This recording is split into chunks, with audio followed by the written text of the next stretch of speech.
शरो मंगल मांगले शिवे सर्वार्थ साधिके शरणे त्र्यंबके गौरी नारायणी नमस्तुते नमस्तुते। जय माता दी। आप सभी को नवरात्रि के चौथे दिन की बहुत बहुत हार्दिक शुभकामनाएं। माता रानी आप सभी पर अपनी कृपा दृष्टि बनाए रखे, सभी को सुख रखे, खुशी रखे। आज माता के चौथे रूप माँ कुष्मांडा की पूजा की जाएगी। आपको हमारे चैनल पर माँ कुष्मांडा की कथा, आरती व याचना और माँ दुर्गा सप्तशती के पाठ और कवच अध्याय सभी सुनने को मिलेंगे। अगर आपने नहीं सुना है तो ज़रूर सुन लीजिएगा। अगर हमारे चैनल को सब्सक्राइब नहीं किया है तो उसको भी ज़रूर सब्सक्राइब कर दीजिएगा। तो आइए अब हम सुनते हैं माँ दुर्गा सप्तशती का छठा अध्याय। देवी द्वारा धूम्रलोचन का वध। महर्षि मेधा ने कहा। देवी की बात सुनकर दूत क्रोध में भरा हुआ वहां से दैत्यराज शुंभ के पास पहुंचा और सारा वृत्तांत उसे कह सुनाया। दूत की बात सुनकर असुरराज के क्रोध का पारावार न रहा और उसने अपने सेनापति धूम्रलोचन से कहा, धूम्रलोचन, तुम अपनी सेना सहित शीघ्र वहां जाओ और उस दुष्टा के केसों को पकड़कर घसीटते हुए यहाँ ले आओ।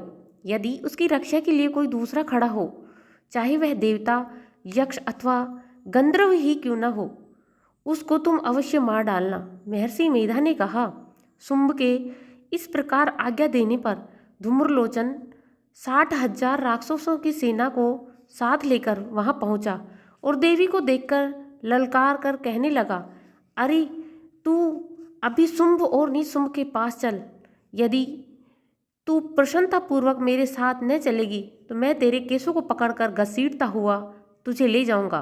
देवी असुरराज का भेजा हुआ तेरे जैसा पहलवान यदि बलपूर्वक मुझे ले जाएगा तो ऐसी दशा में मैं तुम्हारा कर ही क्या सकती हूँ।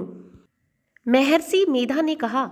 ऐसा कहने पर धूम्रलोचन उनकी ओर लपका, किंतु देवी ने उसे अपनी ऊंखार से ही भस्म कर डाला। यह देखकर असुर सेना क्रुद्ध होकर देवी की ओर बढ़ी, परंतु अंबिका ने उन पर तीखे बाणों, शक्तियों और फरसों की वर्षा आरंभ कर दी। इतने में देवी का वाहन भी अपनी गर्दन के बालों को झटकाता हुआ भयंकर गर्जना करता हुआ असुर सेना पर झपट पड़ा।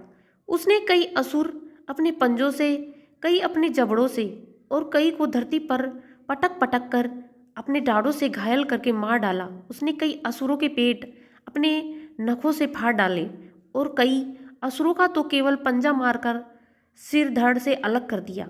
कई असुरों की भुजाएं और सिर तोड़ डाले और गर्दन के बालों को हिलाते हुए उसने कई असुरों को पकड़कर उनके पेट फाड़कर उनका रक्त भी पी लिया।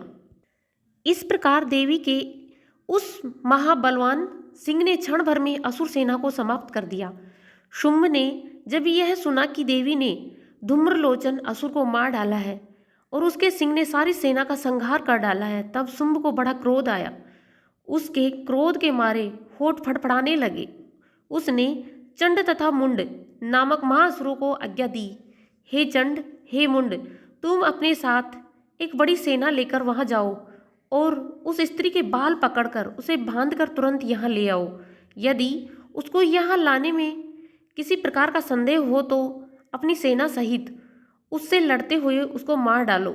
जब वह दुष्टा और उसका सिंह दोनों मारे जाएं, तब उनको बांधकर यहाँ ले आना।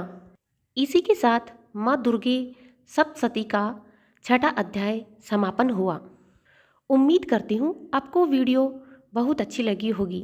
अगर वीडियो पसंद आई हो तो एक लाइक ज़रूर कीजिएगा और चैनल को सब्सक्राइब ज़रूर कर लें, ताकि 9 दिनों तक माँ के बाकी सभी अध्याय आप इसी प्रकार से सुन सकें। बोलिए माता रानी की जय, सच्चे दरबार की जय, नवदेवियों की जय।